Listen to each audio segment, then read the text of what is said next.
L'armée américaine compte de nombreuses unités des opérations spéciales, supérieures aux autres forces armées.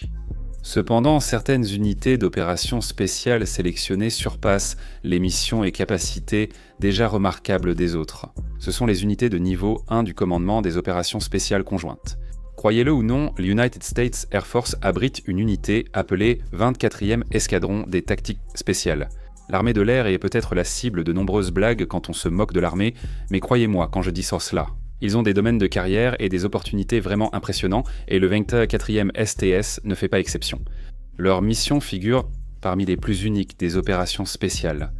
Mais au fait, qu'est-ce que le 24e Escadron des Tactiques Spéciales? Que font-ils et qu'est-ce qu'il faut pour intégrer cette unité de niveau 1 très prestigieuse? Je vais répondre à toutes ces questions et avant pour vous, et bien plus encore. Salut à tous, je suis Vinny, la voix de General Discharge. Rejoignez-moi alors que j'explore en profondeur la seule unité de niveau 1 de l'United States Air Force. Il s'agit du 24e Escadron des Tactiques Spéciales.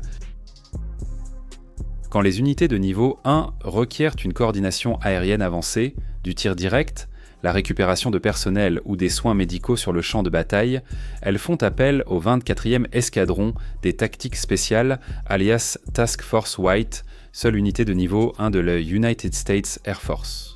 Imaginez un Navy Sea, Air and Land de l'équipe 6, puis un opérateur de la Delta Force. Enfin, pensez à un ranger de l'armée de niveau 1 avec la compagnie de reconnaissance régimentaire. Il y a de fortes chances qu'un opérateur du 24e STS se soit entraîné, ait travaillé et ait été déployé aux côtés de ces trois communautés de niveau 1 tout en étant l'expert du domaine dans ce qu'il apporte à la mission. Le 24e STS se démarque des autres unités de niveau 1 car ses opérateurs sont polyvalents et experts dans leur spécialité. Ils passent pour des années à s'entraîner et à passer plusieurs sélections pour rejoindre les unités, pour ensuite apprendre les procédures opérationnelles standards ainsi que les tactiques, techniques et procédures des unités de niveau 1 qu'ils renforcent en tant que multiplicateurs de force. On attend d'eux qu'ils s'intègrent à leurs équipes pour rendre les opérations efficaces et vaincre l'ennemi. Membre de l'armée de l'air, le 24e Escadron des Tactiques Spéciales apporte toujours son expertise aérienne partout où il va. Le 4 février ne fait pas que contrôler les moyens aériens. Il effectue des missions de reconnaissance à l'étranger, installe des bases en environnement difficile et offre parmi les meilleurs services de contrôle du trafic aérien et médicaux de l'armée américaine. Ils sont capables de faire tout cela parce qu'il n'y a pas qu'un seul type d'opérateur qui compose le 4 février, il y a en réalité plusieurs communautés différentes qui en font partie.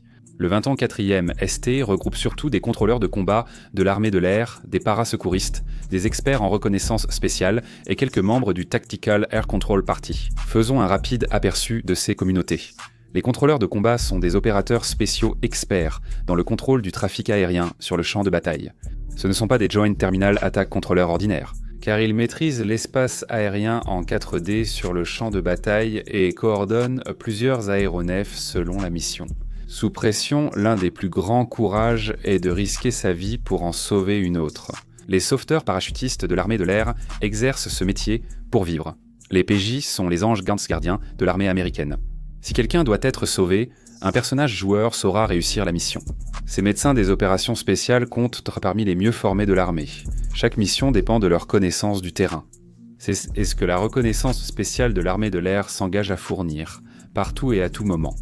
En experts de la reconnaissance multidomaine, les opérateurs de reconnaissance spéciale sont essentiels dans la guerre spéciale de l'armée de l'air. Ils offrent aux commandants des capacités de reconnaissance environnementale via le renseignement terrestre, la surveillance, la guerre électronique et cybernétique.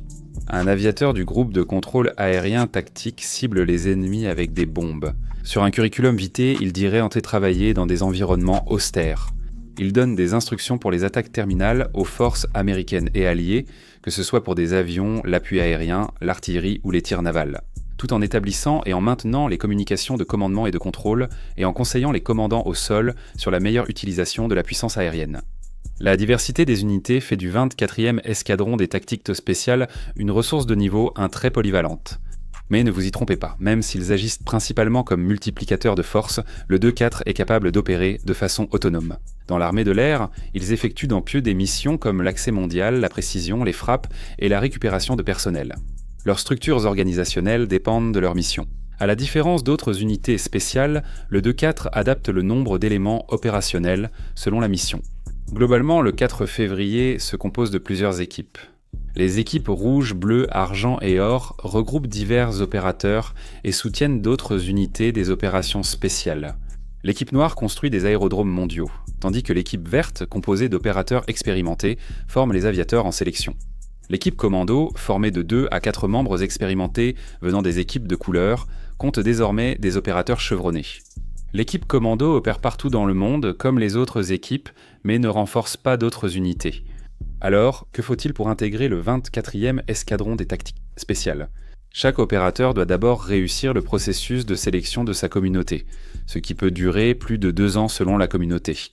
Ces parcours à eux seuls éliminent la majorité de ceux qui tentent leur chance. Cela signifie que tous ceux qui se présentent à la sélection pour le 4 février se sont déjà prouvés d'une manière ou d'une autre. La plupart des candidats ont déjà réalisé 1 ou 2 missions avant de se présenter, ayant ainsi des déploiements à leur actif. Cependant, il est important de noter que le 2-4 recrute des personnels plus juniors par rapport aux autres unités de niveau 1.